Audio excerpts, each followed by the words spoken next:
Dans cet épisode de nos tutos sur Fusion dans DaVinci Resolve, je vais vous apprendre une manière simple pour créer un feu à peu près réaliste en utilisant tous les outils qu'on a vus jusqu'ici concernant les particules. Et pour ça, tout ce dont on va avoir besoin, ça va être ces 5 nœuds différents. On va avoir un P-emitter, un P-render bien sûr, un P-directional force, un P-turbulence et un nœud de fast noise. Alors allons-y, je vais pour commencer tout déconnecter, mettre ça de côté, et on démarre donc en mettant notre P-emitter et notre P-render. Je les connecte ensemble, je connecte le P-render au media out, et la première chose qu'on va faire, c'est définir la forme de notre région. Moi, je vais garder les choses simples, je vais faire un rectangle que je vais placer en bas de mon cadre, pour avoir de la place pour la montée des flammes. On va faire le travail en 2 temps. D'abord, on va créer le mouvement de nos particules qui donnera l'effet d'une flamme, et après ça, on gérera le style de nos particules, leur couleur et tout ce qui s'ensuit. Donc allons-y, comme je l'ai dit, on va utiliser 2 nœuds, un P-directional force et un P-turbulence. On va commencer par le P-directional force qui va nous permettre de faire monter nos flammes. On est à moins 90 degrés par défaut, on va donc se mettre à 90 degrés pour que nos particules montent. Je vais baisser la force qui s'applique à mes particules parce que là ça monte beaucoup trop vite et je vais me mettre à quelque chose comme 0,02, voilà, ce sera largement suffisant. On va ajouter notre nœud P-turbulence qui va donner vraiment cet effet de flamme qui bouge. On va notamment augmenter la force sur l'axe X et la force sur l'axe Y. Pas beaucoup, il faut pas que ce soit non plus n'importe quoi, il faut que ça reste réaliste en termes de flamme. Ce que j'ai là, moi ça me plaît plutôt bien. Ce que j'ai rajouté aussi, c'est cette courbe dans la force en fonction de la durée de vie de mes particules. Ce qu'elle me permet de faire, c'est de ne pas appliquer la force de turbulence à mes particules dès qu'elles apparaissent, mais plutôt plus tard, au fur et à mesure qu'elles montent dans l'atmosphère. Je vais augmenter aussi légèrement la densité, histoire d'avoir un truc un peu plus chaotique. Et je vais revenir dans mon P-emitter pour changer la durée de vie de mes particules. Là en l'occurrence, la durée de vie par défaut est de 100 images, ce qui est beaucoup trop, on veut pas que nos particules montent tout en haut de notre cadre. Donc je vais baisser ça, et je vais le baisser beaucoup, jusqu'à disons une trentaine d'images. Ce que je vais faire, c'est rajouter aussi une variance, histoire d'apporter un petit peu d'aléatoire là-dedans. Voilà, je suis à 8 de variance, ce qui me convient parfaitement, et on est paré pour gérer maintenant le style de nos particules. Pour le moment, mes particules sont de simples points. Et moi, ce que je vais faire, c'est créer des particules texturées. Et pour ça, on va se servir du nœud Fast Noise, qu'on retrouve donc juste ici. Je le clique, je le glisse, je l'amène, et je vais afficher mon Fast Noise dans le viewer de gauche. Pour faire simple, on va créer une entrée bitmap dans notre P-emitter pour utiliser la forme de notre Fast Noise en tant que particule.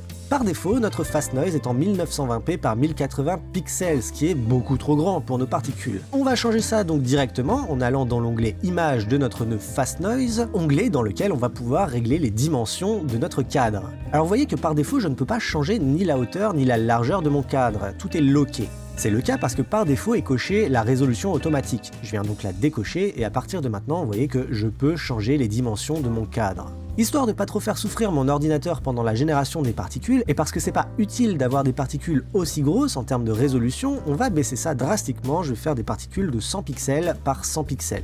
J'obtiens à gauche donc un carré de 100 pixels par 100 pixels. On va passer dans l'onglet Colors et on va cocher le mode Gradient. Ce mode Gradient, il va me permettre notamment de choisir le type radial, ce qui va me donner la possibilité de créer un dégradé en plaçant une couleur à l'intérieur et une couleur à l'extérieur de mon Fast Noise. Pour ça, je vais prendre la petite borne à gauche, la placer bien au centre, et la petite borne à droite, je vais la placer de manière à ce que les bords de mon dégradé ne touchent pas les bords de mon cadre, sinon ça ferait des lignes droites et ça serait pas joli. Je vais changer les couleurs de manière à avoir du blanc à l'intérieur et du transparent à l'extérieur. Pour ça, je vais choper la petite borne à gauche de mon dégradé, la définir sur blanc, choper la petite borne à droite de mon dégradé, la définir sur noir, et pour cette couleur noire, je vais lui baisser son canal alpha, ce qui va me permettre, comme vous le voyez, d'avoir quelque chose de transparent à la place. Je vais aller dans l'onglet Noise et peaufiner un petit peu les détails de ma particule. Et surtout, ce que je veux faire, c'est faire en sorte que mon Fast Noise change au fur et à mesure du clip. Parce que si je l'applique en tant que modèle de particule à mon P-emitter,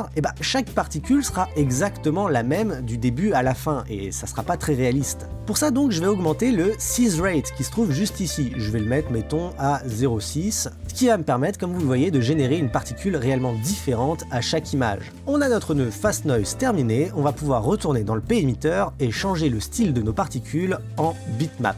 On a bien l'entrée bitmap qui apparaît et je vais pouvoir y faire rentrer le Fast Noise. Si je fais pause 5 minutes et que je zoome à mort, on voit que toutes mes particules sont exactement les mêmes. Pour changer ça, on va modifier l'option Animate, on va passer de Overtime à Particle Age. Et là on voit désormais que toutes mes particules sont bien différentes les unes des autres. Il est temps de modifier la couleur de nos particules pour en faire quelque chose qui ressemble à du feu. J'ouvre donc l'onglet Colors, et ce qui moi va m'intéresser, c'est surtout la couleur en fonction de la durée de vie. Et oui, je veux pas que mes particules aient la même couleur tout au long de leur vie. Je vais faire en sorte d'avoir 4 couleurs différentes. Une au début de la vie de mes particules, une à la fin, et 2 autres au milieu. Je veux que mes particules démarrent avec une couleur jaune presque blanc, quelque chose comme ça, et que tout au long de leur vie, elles changent de couleur pour atteindre un rouge plus ou moins foncé. Voilà ce qu'on obtient.